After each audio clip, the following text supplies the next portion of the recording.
In today's lesson, I'm going to show you the 4 steps to improve your speed and accuracy on the guitar. And stay until the end because the last step is the most important one. Let me tell you why I came up with this lesson. I went to a Dream Theater concert after a very, very long time. And that got me thinking about technique a lot, of course. And so I'd like to give you these 4 steps that you can do every day. And at some point you're going to be able to play very fast and still be very clean in your lines. So we always want to be musical, even when playing fast. So my first advice for you is to not practice scales very fast or chromatic things or this kind of exercises very fast. Of course, you can do it as a warm-up, but then you should try to learn how to stay musical when playing fast. So you don't want to use scales up and down, and this is very often a problem of rock guitar players, and of course myself included, that I used to think that playing fast was going up and down a scale very quickly. And of course this is playing fast, but this is not really making music. This is just using a scale to show off some speed. And we actually, on this channel, we want to go a step further than that. And that's why I strongly suggest to use some musical material. It can be something that you like, something that you would like to learn anyway. It could be a solo, a melody, a riff.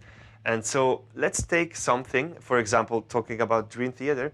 There is this great solo on the song Constant Motion that they just played live. And I thought, I really have to learn this. It's a very difficult one, but a very cool one. And there is a moment in the solo, I'm going to show it to you right away, where he plays very interesting patterns over arpeggios. And it sounds like this.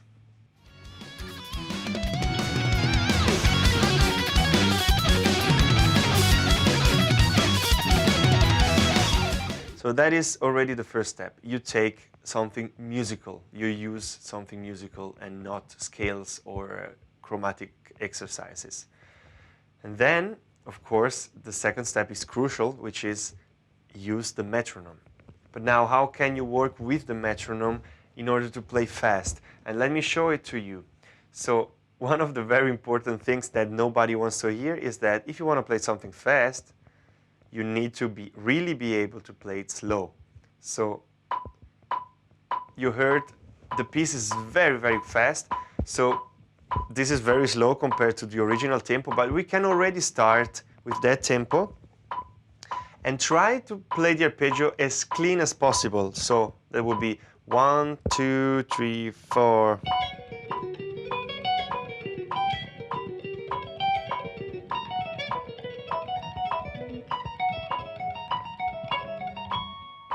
So that would be the tempo 100. And now, why do I say that? It's because we really want to keep track of the tempo. We want to know, okay, I can do it at 100. Now, can I do it at 105?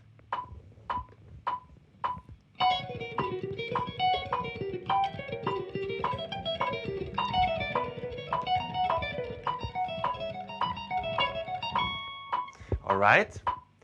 And so on. So your first step is to find the limit tempo, so to speak, and then stay with that for a couple of days and trying to push that. Jot it down, be really aware about the tempo, and don't be forgiving with yourself. If it's not sounding okay, then it's not the limit tempo. Then you have to slow it down again. And really, the limit tempo is where you can barely do it. So let's try to find out what my limit tempo is now, for example. Let's try 130. Oh, and before I do that, maybe you noticed I'm using 0 effects, 0 overdrive, nothing. And that's very important. Do that as well. put yourself in the worst possible situation, and if it still sounds great, then all right, you're ready to put overdrive on it and delay or whatever. But effects and overdrive can trick you into thinking that you are doing it very well when actually you're not doing it very well. So do it clean and be very unforgiving. So let's find the tempo that for me is the limit now.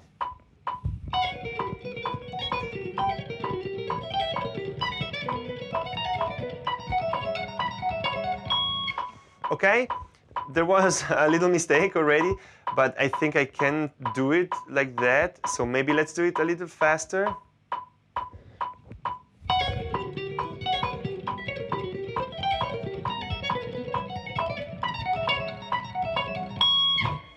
Okay, let's try one more, 140. 1, 2, 3, 4.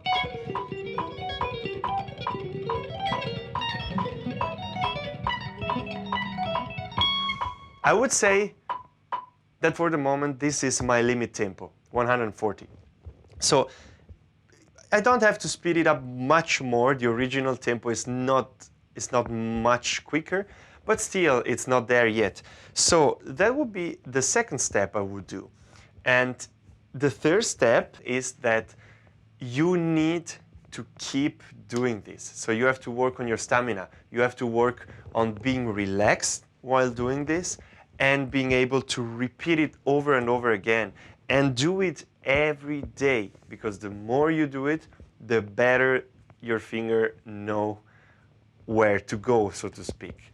And you try to do it as consistently as possible, because repetition and consistency are key, are the most important thing in that case, especially for technique. If you practice that 1 day a week or 2 days a week later, it's gonna be the same. It's not gonna improve. It's like going for a run. If you go once a week or you go 5 times a week, it's different. And the same for that. This is closer to sport than all the other things we talk about on the channel, actually. This is not to say that it is sport. We still want to make music with that. We don't have to forget it's not just motion, but of course the fitness of it is a big part. And so do that. Take something that is musical, work on it slowly, increase the tempo, and keep track of the tempo and work at the limit. And then do it very consistently. That doesn't mean 1 hour a day repeating the same thing. Of course, you would go crazy. I'm not saying that. I'm saying do it every day or almost every day. And then the fourth step I was talking about at the beginning, which is the most important one for us improvisers and jazz musicians. We want to use a very good technique for a musical purpose. That means that we want to use that to improvise, for example. And something that is very difficult to do, as I was mentioning before, is to really still improvise, play ideas and motifs and melodies when the tempo is very fast and when you want to play a very fast line as well. The first exercise that I would do, and that's gonna be our fourth step for today. Okay, let's take a key, for example, A major, and let's take fast tempo, and let me show you what not to do. Some lines that have meaning 16th note line. So the tempo is 140. 1, 2, 3, 4.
So you see, sometimes I went into some scale things, which is not good. So if you do that, then notice it and try to go back to playing motives. And if you discover a motive that you like, then work with it at that fast tempo. So you train yourself to really listen to what you're doing on a high tempo, on a high speed, to try to practice playing very fast but still being musical.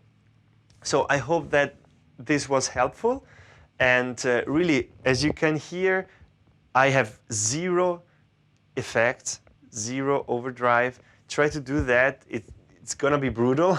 You notice also in my playing, all little details are for you to hear, and this is actually the good thing. So you can notice, okay, here and there and this and that, I have to improve this, I have to be careful with that. This is actually the idea of practicing.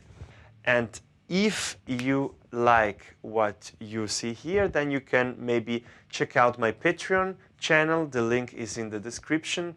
And you're gonna find also material for free, but of course you can pay a very small subscription and you're gonna enjoy some things that you cannot find here. Some lessons, some licks and explanations, some scores and material from my music, some transcriptions and much more. And behind the scenes, of course, with my band, of my sounds and my gear and so on. So check it out, and if you sign up, I'll be very, very happy to welcome you to the family. See you for the next lesson.